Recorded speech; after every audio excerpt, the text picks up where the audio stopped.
yun guys, pauwi tayo ngayon sa Pugad. Nakasakay kami sa bangka kaya medyo maingay.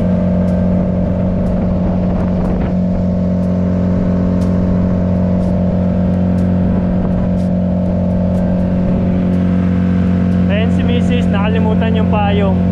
Ay nako.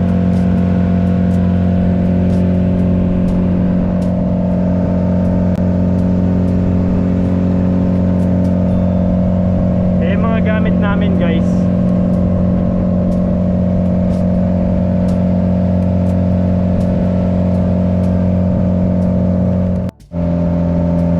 Yun guys, malapit na tayo sa Pugad. Isang diretso na lang.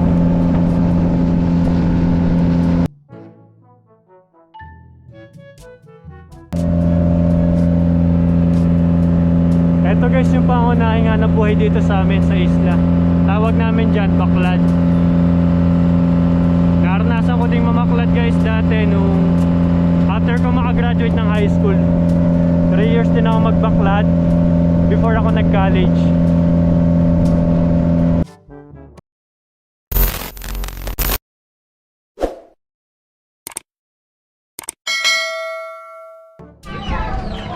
So yun guys, ito yung typical na araw dito sa amin sa isla. Ayan.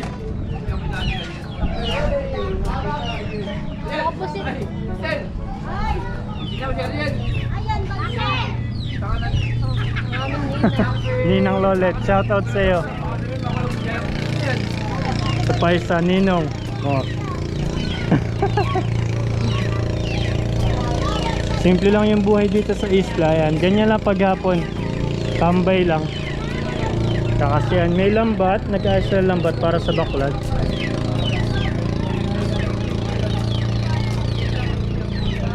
Ang sarap tingnan ng ulap dito guys.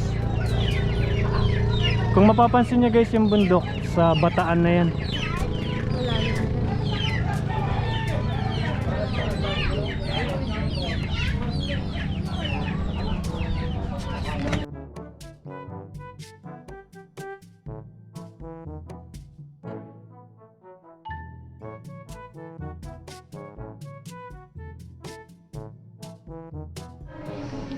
Hi guys, good morning.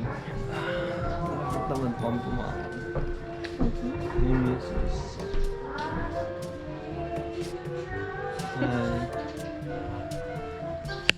Lilibot ko muna saglit si Smile. Samahin niyo ako.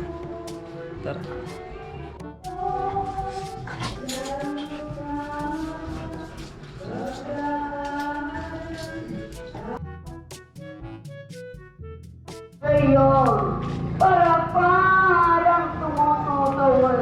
Parang tumututol, ang tumbong natin na tayo.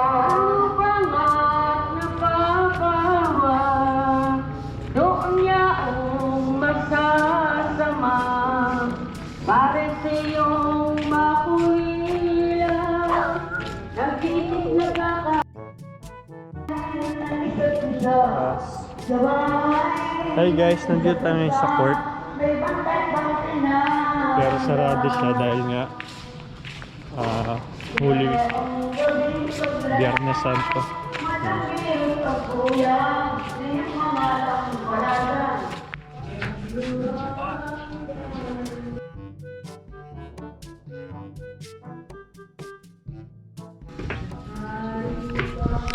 Hey guys, nailibot na natin si Smile, so kaya natin magkape si Mrs.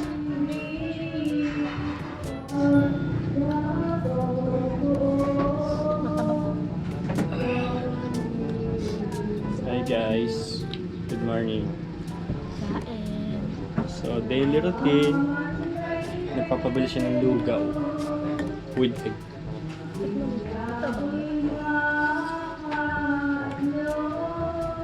Sarap. Then ako naman, ito, kape lang. Siya naman, tira.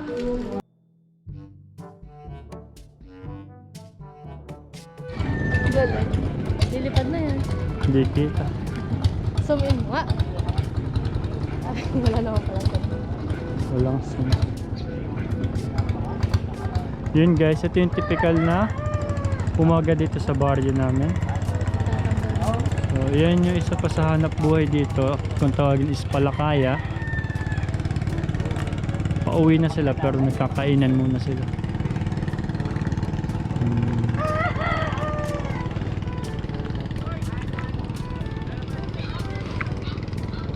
Dito kami ngayon guys sa likod, sa doongan pala. Yan. Nagpapaaraw lang.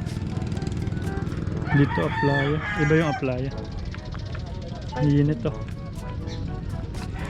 Muna talaga tayo ng pagpaaraw. Simula ng anong tayo. Quarantine. May pa isang bangka guys, may parating na ulit. Sana mga nakahuli sila para sulit yung magdamag nila sa dagat. Sa Lupat Alon. Maulap na yun. Sabi nga, kuya, maulan daw sa dagat.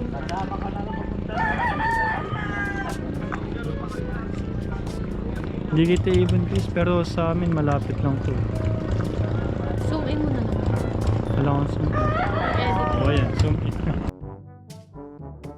Maulap ngayon guys, hindi natin kita yung bundok ng Bataan. Ayan.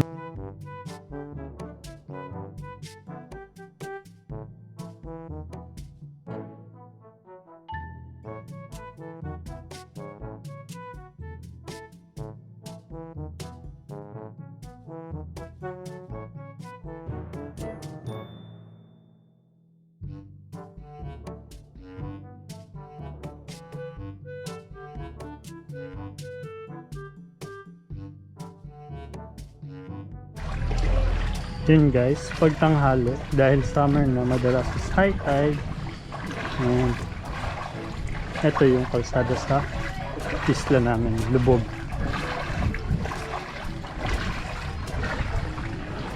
Bakit? What?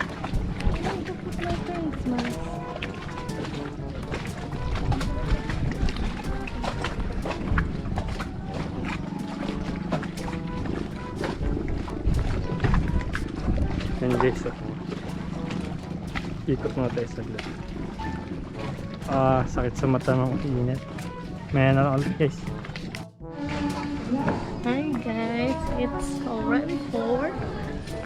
So, Pero it's so init pa din. And I'm scared. Nakakabagan ako. yun guys, lilipat kami sa Purok 5, doon kila Ate Lisel. And as usual, ganito yung daily routine namin dito. Kakagising ko lang guys. So, pakita ko lang yung daan. Dadaan ulit tayo dito sa doongan. Meron ibang daan guys, kaso lubog pa, kaya dito na lang kami dumadaan. Tsaka mas malapit pag dito. Yun nga lang, nasa side ka ng ilog.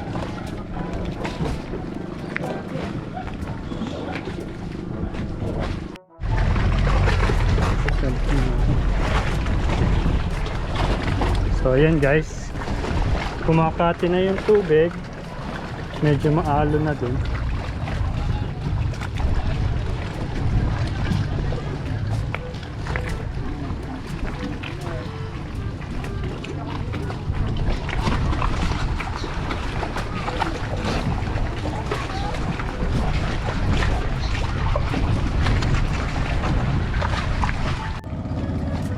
Hi guys, this is the typical sunset dito sa isla namin.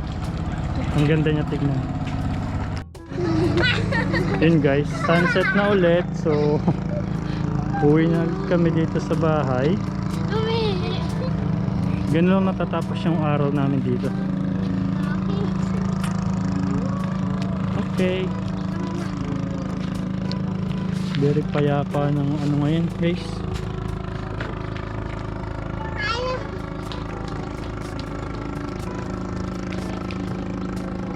Mag-aalas 6 na pero anong init pa din ng araw.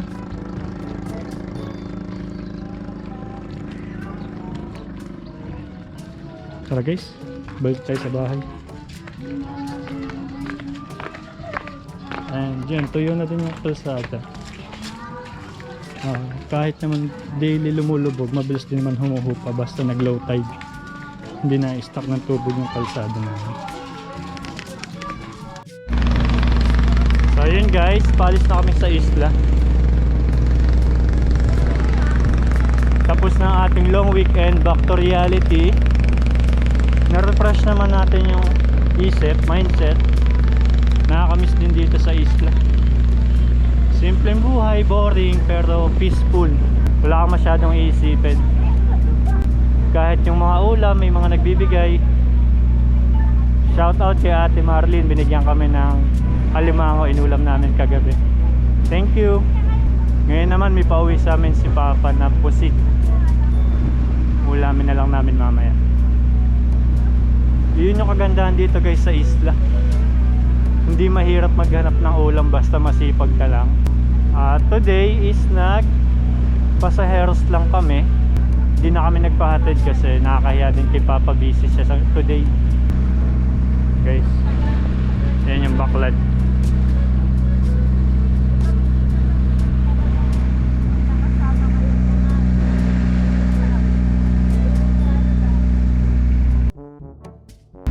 Siguro guys, hanggang dito na lang. Tapusin na natin yung vlog. Huwag nyo kakalimutan mag-subscribe and ring the bell para laging updated sa mga i-upload ko namin na videos. Salamat!